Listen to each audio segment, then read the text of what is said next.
ராமநாதபுரம் மாவட்டம் திருவாடானை வட்டம் சோழிக்குடி கிராமத்தில் வந்து 20 சென்டில் ஒரு தமிழர் மரபு வேளாண்மை. இந்த தமிழர் வேளாண்மை எப்படி பண்ணுறோம்னா, இந்த தண்ணி வடியாத இடம், அதனால் தண்ணி நிற்கிறதுக்குரிய ஏற்பாட்டை பண்ணி வரப்பாக போட்டு 6 அடிக்கு ஒரு கிளேரியா நட்டுருக்கோம். இதில் வந்து சுற்றி தென்னை வாழை அஞ்சை கட்டமைப்பில் முதல்ல உருவாக்கணும். அதுக்கு பிறகு பார்த்தா இந்த 20 சென்டில் எப்படி ஒரு 5 லட்சம் ரூபாயாவது சம்பாதிக்கணும் அப்படிங்கிற ஒரு ஆர்வத்தில் இந்த ஒரு மாடலை ஆரம்பித்தோம்.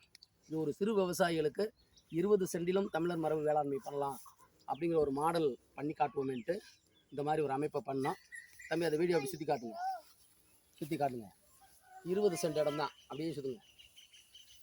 வரப்பில் வந்து ரஸ்தாளி, ஏலங்கி, நேந்திரம் அப்படிங்கிற வாழைகள்லாம் இருக்குது.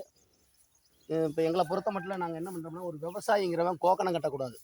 ஒரு விவசாயி ஜமீன்தார் மாதிரி நல்லா கொடை பிடிச்சி போகணும் வயலுக்கு.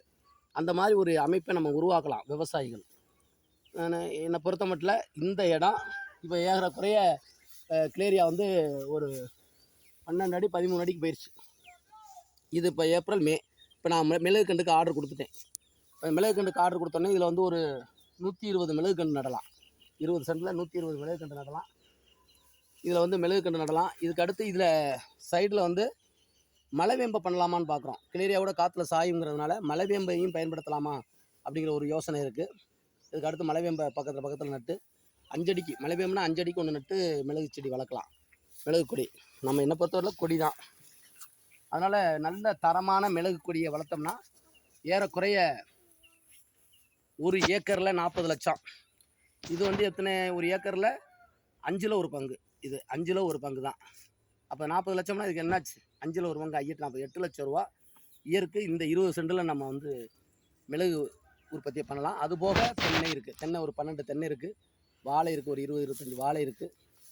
அப்புறம் நல்ல லாங் இதில் வர்ற மாதிரி வேங்கை, மகோகனி இந்த மாதிரி மரங்களும் ஓரத்தில் போட்டிருக்கோம்.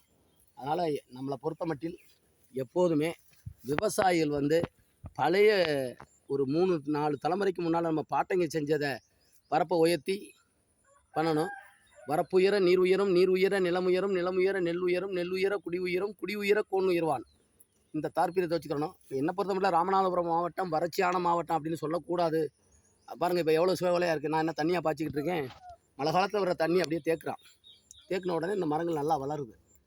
இது ஏறக்குறைய 6 மாதம் ஆச்சு இந்த கிளேரியா வச்சு. உங்களுக்கு அதை சொல்கிறேன். இப்போ ஏற்கனவே ஒரு வீடியோ போட்டிருக்கேன் பாருங்கள், 70 சென்டில். அந்த கண்டும் இந்த கண்டும் ஒரே நேரத்தில் நட்டது தான். இது வந்து வரப்பு அமைச்சு நட்டதுனால வேகமாக வருது இதில் கிளேரியா. அது சம தரையில் வச்சுருக்கோம். அதனால அது 6 அடி தான் வளர்ந்துருக்கு. இது டபுள் மடங்கு வளர்ந்துருக்கு. அப்போ இதுலேருந்து என்ன தெரியுது? வரப்பு அமைச்சு வயலில் வரப்பு அமைச்சு இப்படி மரங்களை நட்டோம்னா வேகமாக வரும் அப்படிங்கிறதுக்கு இது ஒரு உதாரணம். அதனால் விவசாயிகள் வந்து ஒரு ராமநாதபுரம் மாவட்டத்தில் ரோல் மாடலாக இதை வந்து ஒரு அரிய முயற்சியை பண்ணியிருக்கோம். நான் வந்து என்னுடைய வழக்கறிஞர் தொழிலை விட இந்த தமிழர் வேளாண்மையை நான் நேசிக்கிறேன். அதனால் தமிழர் மரபு வேளாண்மைக்கு வந்து முக்கியத்துவம் கொடுத்து என்னுடைய பணிகளை, என்னுடைய அர்ப்பணிப்பை இந்த ராமநாதபுரம் மாவட்டம் வறட்சின்னு இல்லை, இதை ஒரு காலத்தில் நான் இதில் வந்து மெயின் ரோட்டில் ஒரு போர்டு வைப்பேன். 20 சென்டில் என்ன வருமானம், 1 ஏக்கரில் என்ன வருமானம், நெல் மூலமாக என்ன வருமானம், வாழை மூலமாக என்ன வருமானம், அடுத்து மரங்கள் மூலம் என்ன வருமானம் அப்படிங்கிற ஒரு சாதனையை உருவாக்கணும். இதை பார்த்து அனைத்து விவசாயிகளும் இந்த திட்டத்தில் ஈடுபட்டு இது மாதிரி முன்னுக்கு வரணும். இனி வர்ற இளைய தலைமுறைகள் விவசாயத்தை விரும்பி ஏற்றுக்கிறணும். விவசாயினா சாதாரண ஆள் இல்லை, அதெல்லாம் ஜமீன்தார் மாதிரி உள்ள ஆளுங்க. விவசாயம்னா அது ஒரு அரிய பொக்கிஷமான தொழில், புனிதமான தொழில்.